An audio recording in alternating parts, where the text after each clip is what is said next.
Magic of the North Gate, Powers of the Land, the Stones, and the Ancients by Josephine McCarthy. I'm going to admit I'm feeling a little bit emotional about this book. What a beautiful testament to Josephine's own practice this is. Josephine's written a book here about what happens later. Once the magician has established his or her or their practice, once they have gone beyond the basics, once they have gone beyond the essentials of making sure that he or she or they is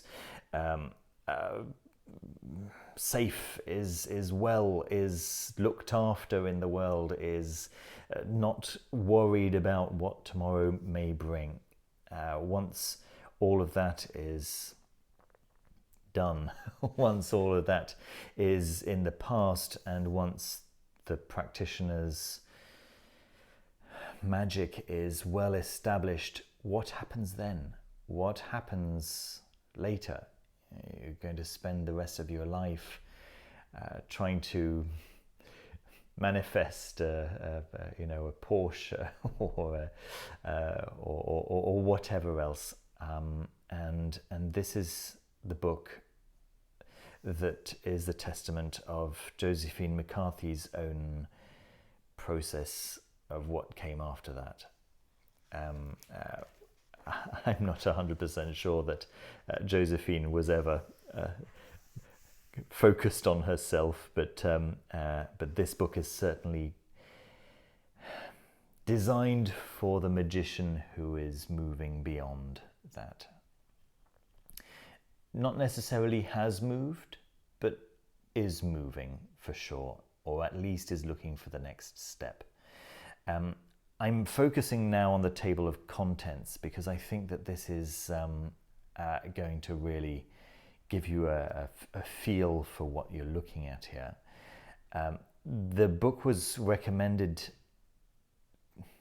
that's not quite right, I remembered that this book had been in my wish list for the longest time when Frater Acher left a very glowing review on his on his social media. I follow Frater Acher quite avidly on social media, as I know many other people do. And Frater Acher actually wrote the foreword here, which is a beautiful foreword, which kind of touches on some of the points that I've just raised. And yeah, what does the North Gate mean, right? Josephine introduces the book, opens the book by talking about how her teacher told her that you can only really master one of the gates, one of the four directions, of course, right? The North Gate being the gate of earth. In your lifetime, you have to pick one. I mean, you can become knowledgeable about all of the gates, but you're only really going to enter the inner sanctum of one of the directions in your lifetime if you're going to do it properly. And in order to get to an inner sanctum, of course, you have to do it properly. So there we are. That's the essence of the book, is the magic of the land. You know probably already that Josephine McCarthy is very keen on working with the spirits that are present in our immediate vicinity, not necessarily working with the famous gods and the famous spirits, but working with the spirits who are right here next to you and who may not have their names in grimoires. Josephine's approach is very much one of go out onto the land and speak to the spirits who are there. And she gives in this book an account of how that may be done. In very tangible, with very tangible instructions, which are as much to do with energy work and using the energy of your own body, but also of the land, but also so many visualizations. I'm sorry, which are so powerful, so incredibly powerful. There's one part in the back over here. Well, in the back, it's about 2/3 of the way in, which is the 4 temples, and she talks about these 4 temples, and then she gives essentially, I hesitate to use the word path working, but certainly guided visualizations, and they're so beautiful. I'm as I say, I'm getting quite emotional just thinking about it. It's very, very beautiful, and these visualizations and guided meditations. Visualizations is not even the right word. It's a guided introduction to certain powers who can take you further in those directions. And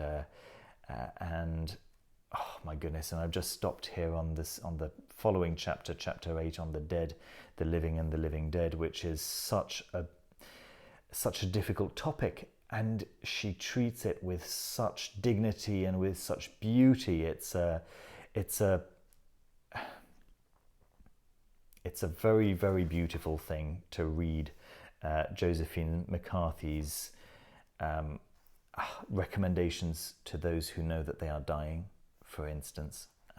Just beautiful, beautiful words. As I say, this is not going to be your first ever book of magic. I don't think it should be. I think that people should play around a little bit, but this is serious. This is further down the road. This is where you're aiming, and at some point, in your early days, you're going to be wondering where you go next. Okay, so I can do this, and I can do that, and I can do that, and that's great. What do I now then? Just focus on a life of me, and this is really the book that's going to put you onto onto that next step. Yeah, and it's a very, very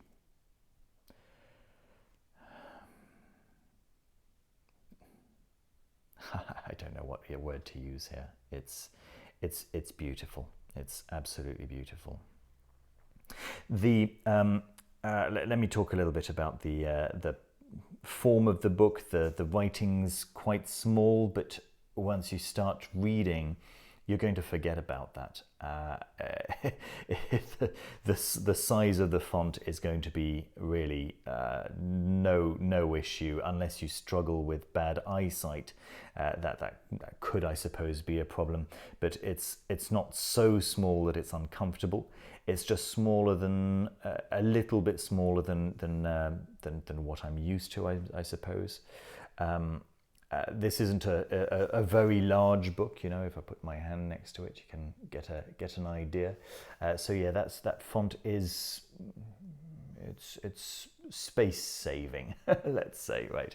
I suppose this is one of the ways Josephine was able to get the book printed in under 200 pages, as you can see, which I assume has kept the price down for us, the people who will be buying the book. And if we know one thing about Josephine, is that she thinks that it's incredibly important to make information like this accessible to the widest possible audience, and money should not be a barrier, right? This is one of Josephine's core philosophies, which is incredibly, it's just a testament to how how this wonderful woman thinks.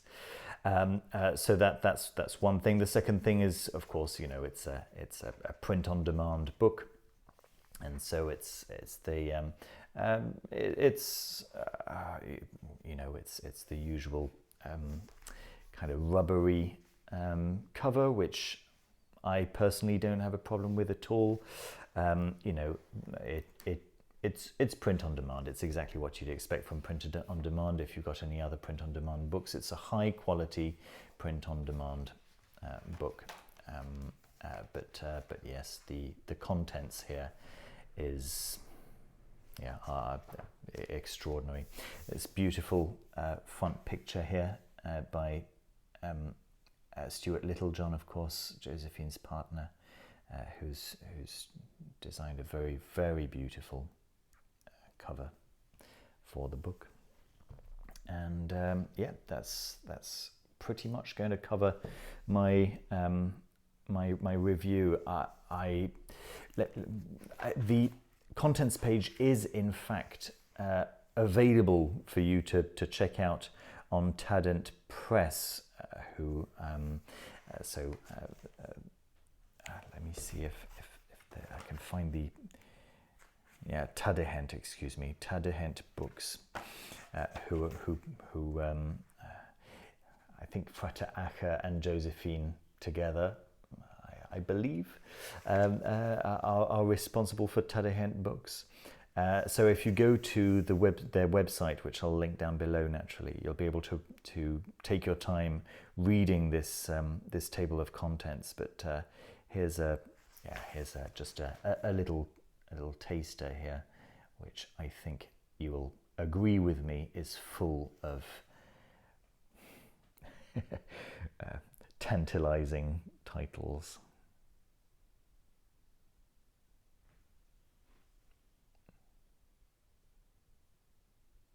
Naturally, you'll feel free to freeze the screen and read that at your leisure. Beautiful, beautiful, beautiful book.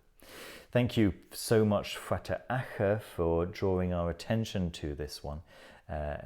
Much needed attention and much deserved attention. And thank you, of course, Josephine, for writing this beautiful, beautiful, much needed piece of work, necessary piece of work for what the point is, what's the goal. All right, I hope you enjoyed the review. Don't forget to leave a thumbs up and subscribe down below if you haven't done so already. I'll see you very soon with another video. Take care of yourselves. Bye-bye.